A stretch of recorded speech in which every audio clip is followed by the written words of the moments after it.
सादर जय जिनेन्द्र।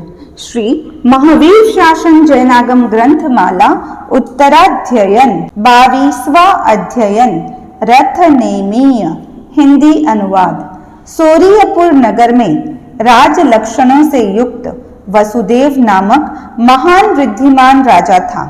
उसके रोहिणी और देवकी नाम की दो भार्याएं थीं।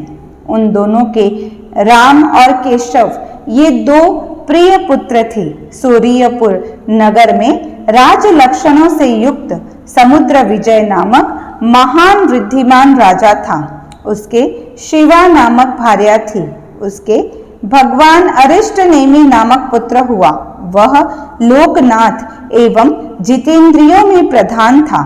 वह अरिष्ट नेमि स्वर लक्षणों से युक्त 1008 शुभ लक्षणों का धारक गौतम गोत्री और श्याम वर्ण वाला था।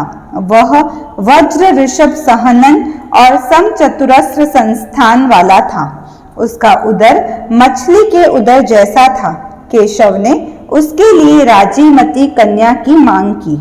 वह राजकन्या सुशील, चारु प्रेक्षणी, स्त्री जनोचित, सर्व लक्षणों से परिपूर्ण और चमकती हुई बिजली जैसी प्रभा वाली थी।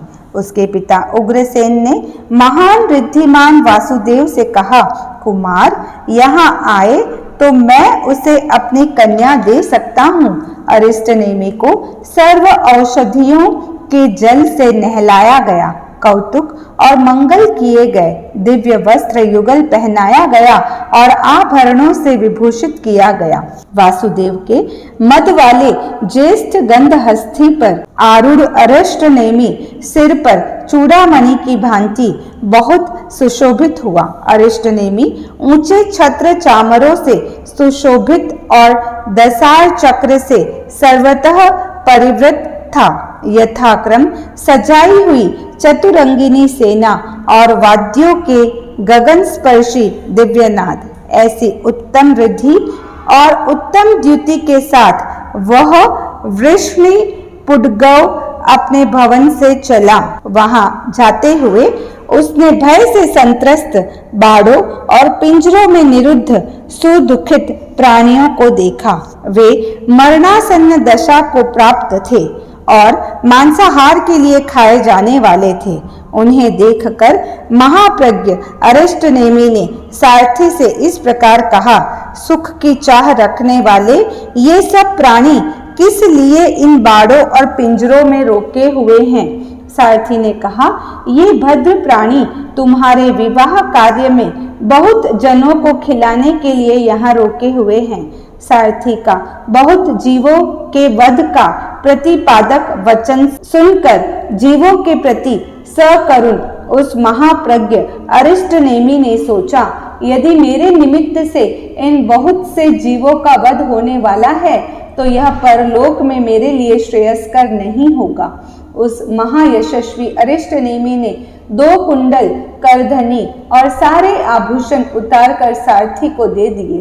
अरिष्ट नेमि के मन में जैसे ही निष्क्रमण की भावना हुई, वैसे ही उसका निष्क्रमण महोत्सव करने के लिए औचित्य के अनुसार देवता आए।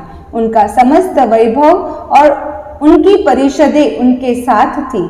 देव और मनुष्यों से परिवृत्त भगवान अरिष्ट नेमि शिविका रत्न में आरूढ़ हुआ। द्वारका से चलकर वह रैवतक पर्वत पर स्थित हुआ। अरिष्ट नेमि सहस्राम्रवन उद्यान में पहुंचकर उत्तम शिविका से नीचे उतरा। उसने 1000 मनुष्यों के साथ चित्री नक्षत्र में निष्क्रमण किया। समाहित अरिष्ट नेमि ने सुगंध से सुवासित सुकुमार और घुंघराले बालों का पंचमुष्टि से अपने आप तुरंत लोच किया। वासुदेव ने लुंचित केश और जितेंद्रिय अरिष्ट नेमि से कहा, दमीश्वर, तुम अपने इच्छित मनोरथ को शीघ्र प्राप्त करो। तुम ज्ञान, दर्शन, चारित्र, शांति और मुक्ति से बढ़ो। इस प्रकार राम, केशव, दसार तथा दूसरे बहुत से लोग अरिष्ट नेमि की वंदना कर द्वारकापुरी में लौट आए। अरिष्ट नेमि ने प्रव्रज्या की बात को सुनकर राजकन्या राजीमती अपनी हंसी, खुशी और आनंद को खो बैठी। वह शोक से स्तब्ध हो गई। राजीमती ने सोचा, मेरे जीवन को धिक्कार है जो मैं अरिष्टनेमि के द्वारा परित्यक्त हूँ।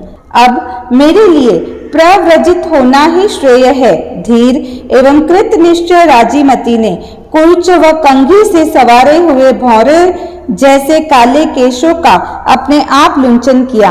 वासुदेव ने लुंचित केश वाली और जितेंद्रिय राजीमती से कहा, हे कन्ये, तू घोर संसार सागर का अति शीघ्रता से पार प्राप्त कर। शीलवती एवं बहुश्रुत राजीमती ने प्रव्रजित होकर द्वारका में बहुत स्वजन और परिजन को प्रव्रजित किया। वह अरिष्टनेमि को वंदना करने रैवतक पर्वत पर जा रही थी। बीच में वर्षा से भीग गई। वर्षा हो रही थी, अंधेरा छाया हुआ था। उस समय वह लयन में ठहर गई। चीवरों को सुखाने के लिए फैलाती हुई राजीमती को रथनेमि ने यथाजात रूप में देखा। वह भग्न चित्त हो गया। बाद में राजीमती ने भी उसे देख लिया। एकांत में उस संयति को देख वह डरी और दोनों भुजाओं के गुम्फन से वक्ष को ढांक कर कांपती हुई बैठ गई। उस समय समुद्र विजय के अंगज राजपुत्र रथनेमि ने राजीमती को भीत और प्रकंपित देखकर यह वचन कहा, भद्रे, मैं रथनेमि हूँ, सुरूपे चारुभाषिणी, तू मुझे स्वीकार कर। सुतनु, तुझे कोई पीड़ा नहीं होगी। आ, हम भोग भोगे। निश्चित ही मनुष्य जीवन बहुत दुर्लभ है। भुक्त भोगी होकर फिर हम जिन मार्ग पर चलेंगे। रथनेमि को संयम में उत्साहहीन और भोगों से पराजित देखकर राजीमती संभ्रांत नहीं हुई। उसने वही अपने शरीर को वस्त्रों से ढक लिया। नियम और व्रत में सुस्थित राजवर कन्या राजीमती ने जाति, कुल और शील की रक्षा करते हुए रथनेमि से कहा, यदि तू रूप में वैश्रमण है, लालित्य से नल कुबर है और तो क्या, यदि तू साक्षात इंद्र है तो भी मैं तुझे नहीं चाहती।